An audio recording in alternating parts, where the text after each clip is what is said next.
Hi again. This time we are going to discuss about water quality management in aquaculture systems.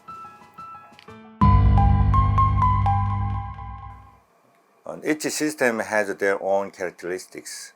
However, what we have to do with the systems to raise up the fish in those systems in a really good way, we will have to take care of the water quality. As you can see in the figure, the water quality dynamics is quite complicated. So each parameter has their own importance. However, the more importantly, the interaction between the water quality parameters will be understood for aquaculture list for successful management of aquaculture systems and your fish too. So because the water quality interaction is really complicated, depending on the water quality parameters, their interaction will be coming very differently. So we call the ever-changing dynamic chemicals. So quite a bit mass. So water quality will be determined by feeding, basically. So once you feed your fish, they will produce some of the waste materials such as ammonia, nitrogen, and fecal materials, which is waste solids, and also carbon dioxide. At the same time, they consume some of the parameters like oxygen and alkalinity. So with the result of the dose excretion and consumption, the fish will be surrounded by the lots of chemicals. By controlling those chemicals, you can secure the fish welfare. So then we need to define what is the water, good water quality. We can clean out the water as clean as drinking water, but in that point, I don't think we can make economical success in aquaculture. That's why the definition of a good water quality is not clear to be defined, but we need to define the concept of good water quality. So, in my opinion, the water quality, good water quality can be defined, which is a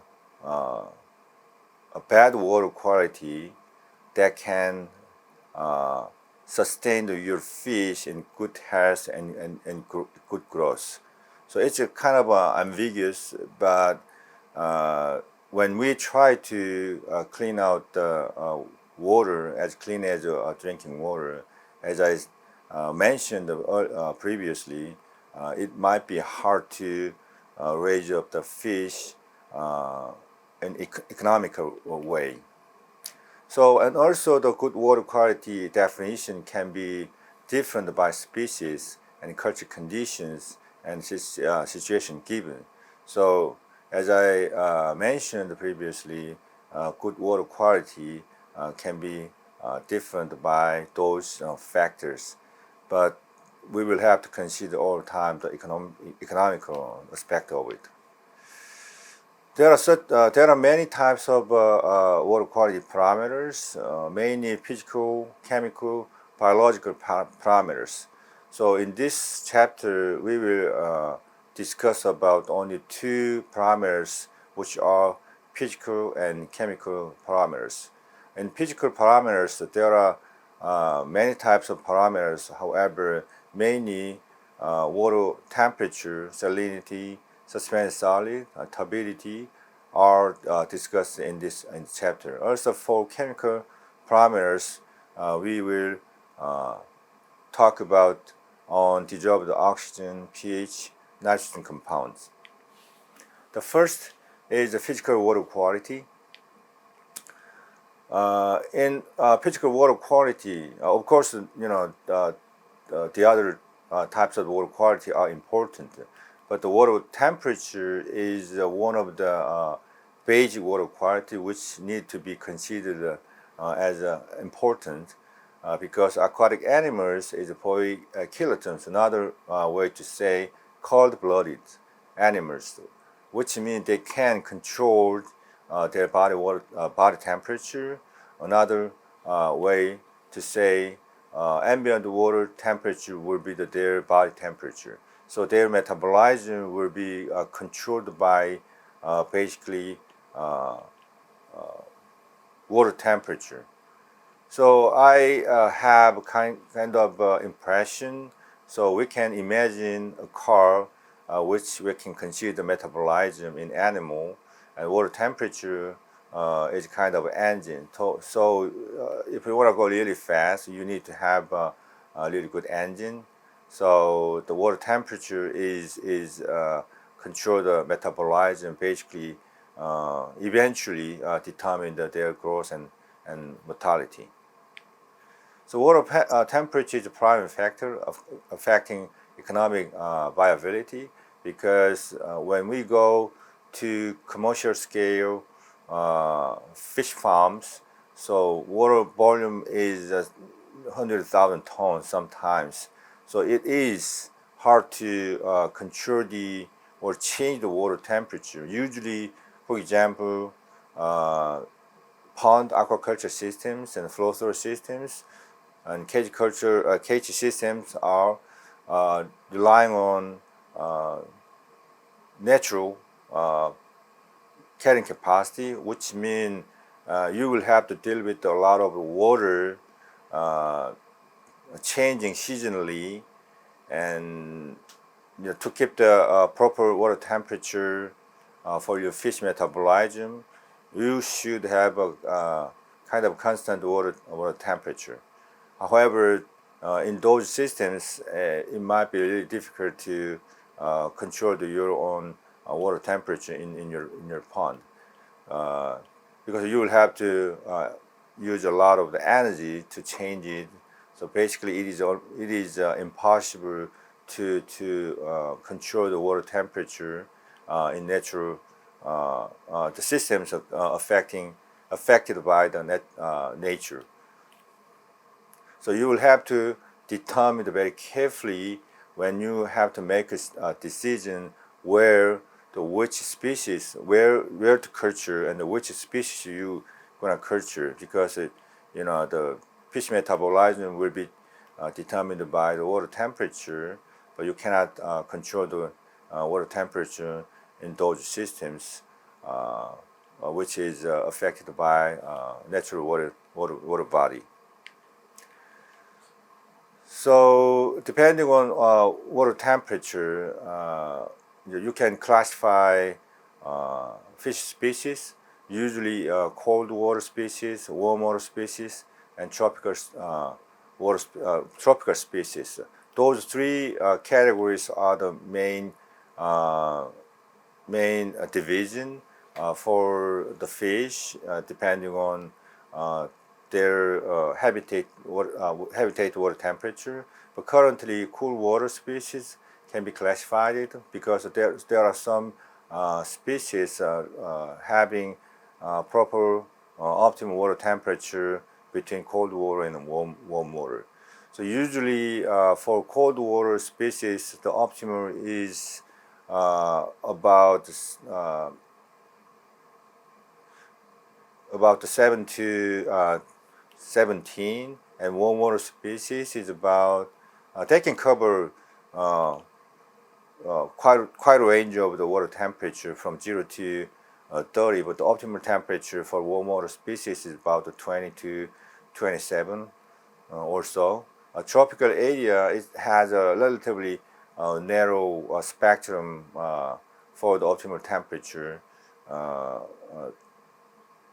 from 18 to 27 and 28 Celsius degree. It is not really confirmed. Depending on species, the optimal temperature can be different, but in general, you can classify into three or four categories depending on the water temperature.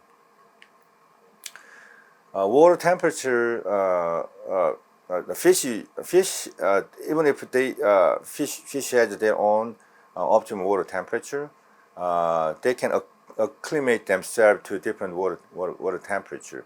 So the one thing you have to keep in mind about the water temperature when you deal with the fish, you will experience fish water change, and then at the same time your fish also experience the water temperature. So whenever you move the fish into one from one to another one, so you have to make sure whenever you move your fish, certain water temperature change should be avoided. So the maximum would be like a 2 to 3 Celsius degrees differences is not in place. So rule of thumb, per hour, you should not change the 5 Celsius degree in water temperature changes if possible. The next one is the salinity. Salinity is the measure of the concentration of dissolved ions in the water. So the unit is part of 1,000 gram per liter, and sometimes PSU. Currently, PSU unit is more often and commonly used.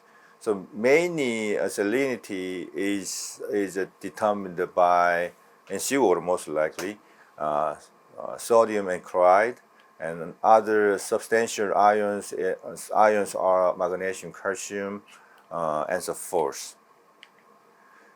So when we have 0.5 Celsius, I'm sorry, 0.5 part of thousand in salinity, we call fresh water. And some areas which is really hot and no, rains a lot, the temperature can go up to 1 to 3 part of thousands because of evaporation. So in that areas, and even freshwater could have quite a bit, salinity in the water, and also the salinity in freshwater can be affected by rainfall, and as I mentioned earlier, evaporation too. Seawater has a 30 to 35 parts per thousands in the ocean. Sometimes in some areas which is affected by the river, freshwater river, it can go down quite a bit. So we call that area as estuarine area, which is brackish water. So in this area, salinity can be vary quite a bit depending on the runoff from the river and the rain and the some of the tidal effect. So it goes like a 3 to 35 part per thousand. So those in that areas, the level of salinity reflects geological and hydrological conditions in geographical regions. Each species has their own salinity tolerance. As you can see in the table, different species has very different tolerance to the salinity. The numbers in the table are reference. It's not really confirmed. Depending on situation, those upper limits for the salinity can be different. So there are some species there are some species that has a ability to control their own body salinity, which are called euryhalin species. They can live in both freshwater and seawater, and because they do have their own ability to change their salinity in their body fluid. So next one is about the suspended solid. There are two different types of suspended solid, depending on sources. The one is inorganic particles and another is organic particles. The first one is usually coming from silt, mud, and sand in aquaculture systems. The second one is mainly biological materials, coming from biological materials. The next one is turbidity.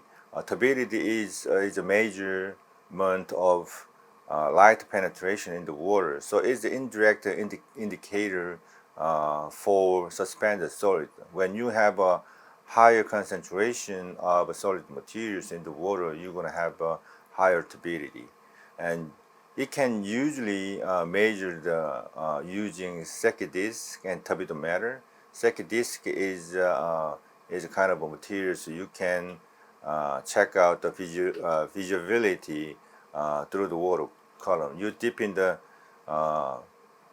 circle, plastic circle, or any kind of with any kind of material, and you can dip in the water through, and then you measure the depth until the disc cannot be seen. Turbidometer is more likely the device you can easily measure the turbidity.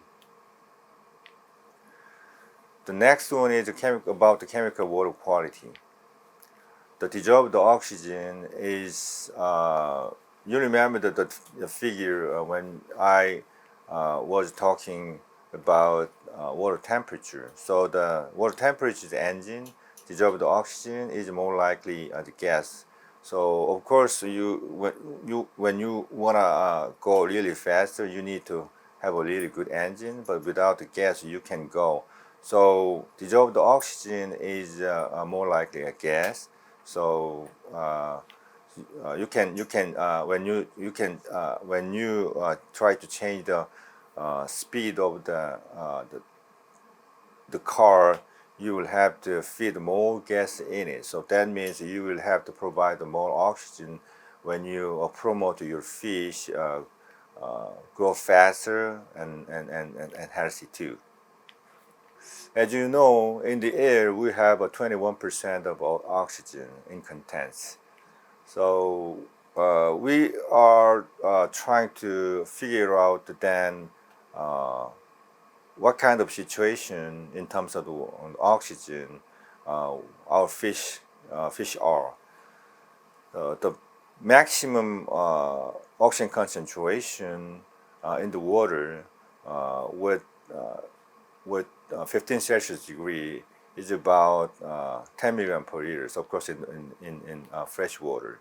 So when we convert it to convert that number to percentage, it goes only 0.001%, which is really quite lower than the oxygen contents in the atmosphere.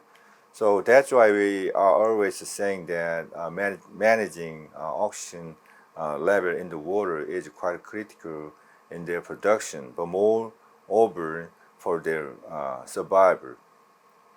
So with that conversion, actually we can figure out oxygen is quite a limiting factor in production. So when we have about 15% in the atmosphere, actually the human being gonna suffering from the low oxygen, eventually close to dying. But the level of the percentage of the oxygen in the water, it at the best condition is only 0.001%. So you can figure out how hard the situation about oxygen fish are. But I mentioned earlier, 15 Celsius degree of the water temperature, the water can hold up the 10 milligram per liter of oxygen, and then that is the best condition.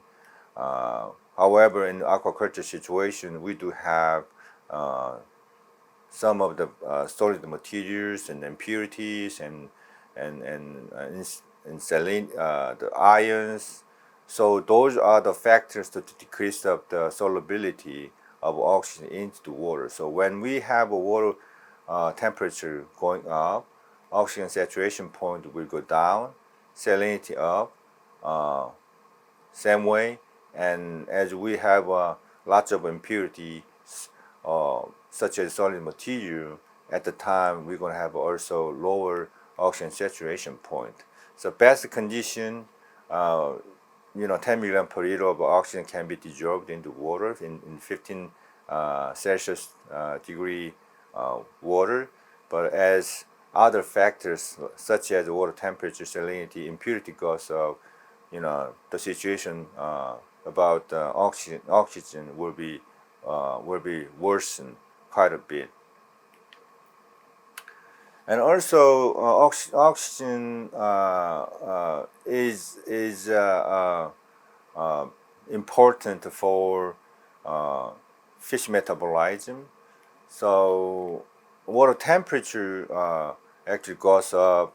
As I mentioned earlier, fish metabolism will be go up quite a bit. So usually we are expressing Q10 low, meaning that fish metabolism, or basically the fish oxygen consumption rate, will go up to 2 to 3 times higher whenever we have a higher we have a 10 Celsius degree water temperature increment.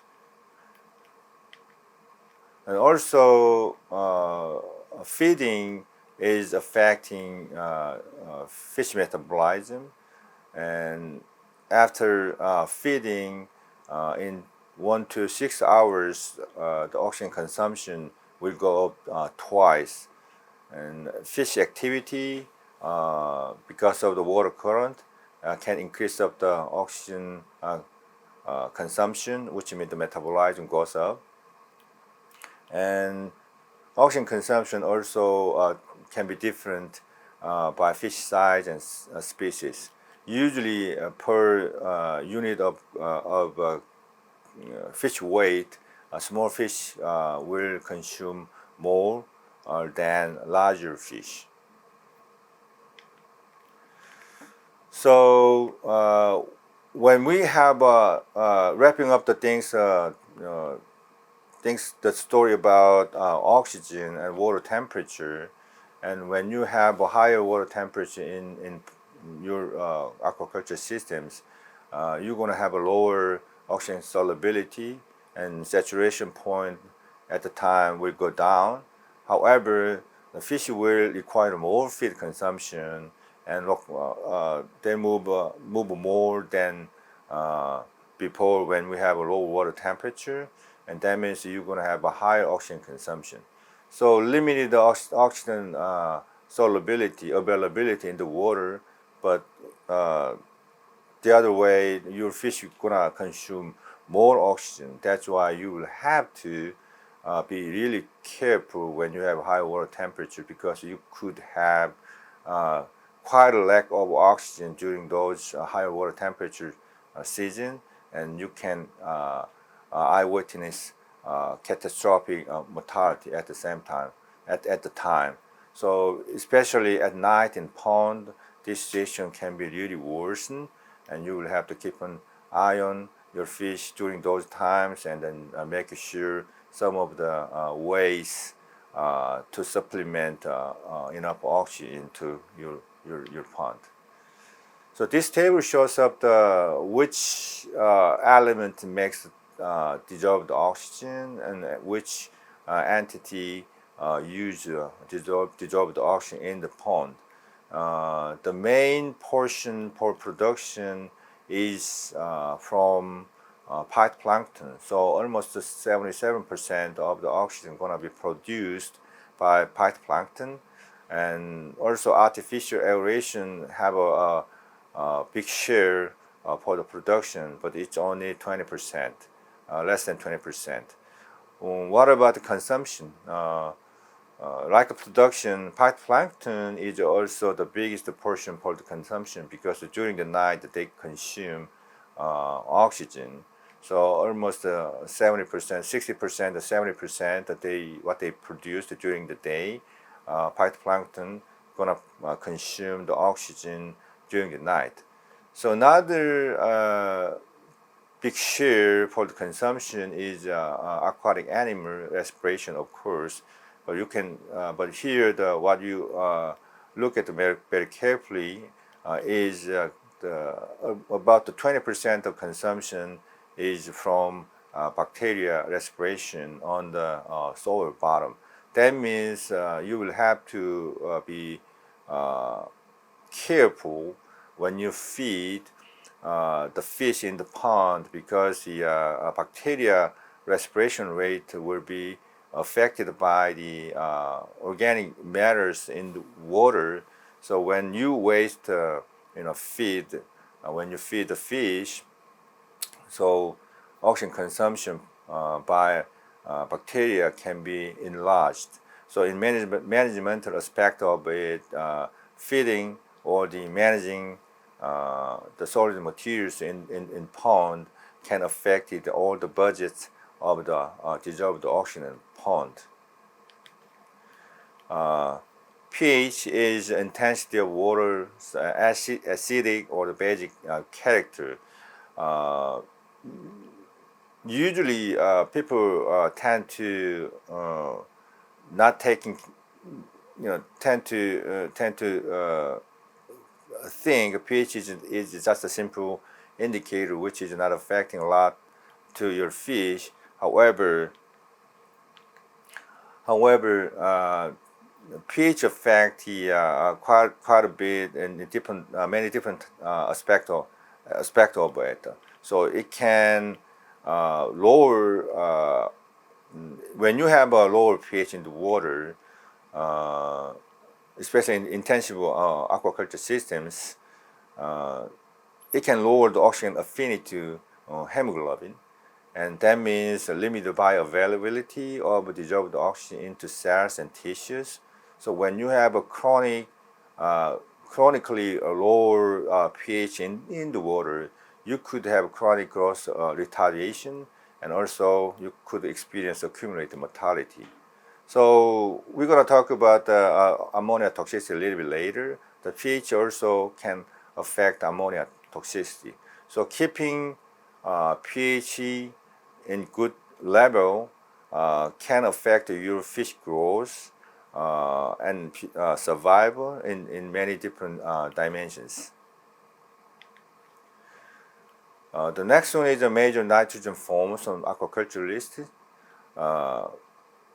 where there are many types of nitrogen compounds in the water. The main nitrogen is coming from fish through the gills and after protein metabolism. So among those different types of nitrogen compounds, mainly NH3, NH4, NO2, NO3, those four elements are the major concerns for managing the aquaculture systems. So ammonia nitrogen, nitrite nitrogen, and nitrate nitrogen, those are the byproduct after protein metabolism. And also some of bacteria are related to the change of the those forms. Many nitrification bacteria can convert ammonia nitrogen to nitrite, and also after that nitrate nitrogen. Those three nitrogen compounds can be toxic to your fish, but nitrate nitrogen, the last form of the nitrogen compound, is less toxic to your fish. However, if it goes over the certain level of the nitrate nitrogen, it can also exhibit some of the inhibition to your fish. Ammonia nitrogen and nitrite nitrogen, those are the toxic to fish, as I mentioned earlier. So mainly, there are certain number you have to keep in mind when you deal with the fish and ammonia nitrogen, nitrite nitrogen. So for the nitrite to nitrogen, it might be the safe for your fish to keep the below the 0.1 milligram per liter as a ammonia nitrite nitrogen. So however, in seawater situation, nitrite toxicity can be mitigated because of the chloride in seawater. And also ammonia nitrogen. Actually, there are two forms of ammonia in the water. One is NH3N and another is NH4N. The portion of those two nitrogen compounds can be different based on the pH, as I mentioned earlier. Those two forms are both are toxic to your fish, but NH3 form is more toxic to your fish. As the pH goes up, you are going to have a higher portion of NH3 compared over NH4. So when you have a higher pH, so you could have more toxicity than lower pH. So ammonia toxicity can be coming very differently because of the portion can change depending on the pH, but more likely in most cases based on NH3N 0.05 milligram per liter, that will be the maximum concentration. So you should keep the ammonia nitrogen based on the NH3N below 0.005. Okay. So that is the kind of examples about ammonia nitrogen toxicity. So ammonia nitrogen, ammonia NH3 form is more toxic to your fish, and you can see the calculation example below.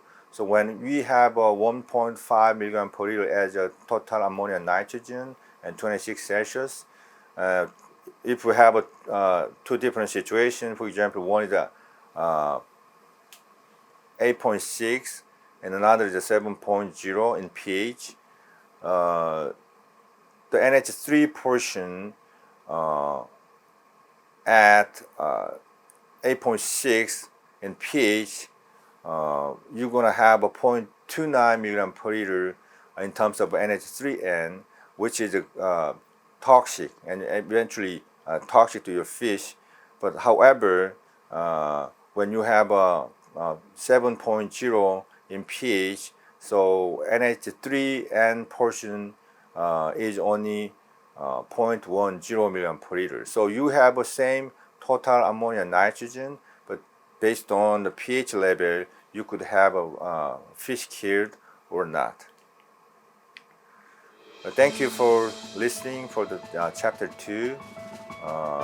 The next topic we're going to cover will be criterion of culture environment for ASC.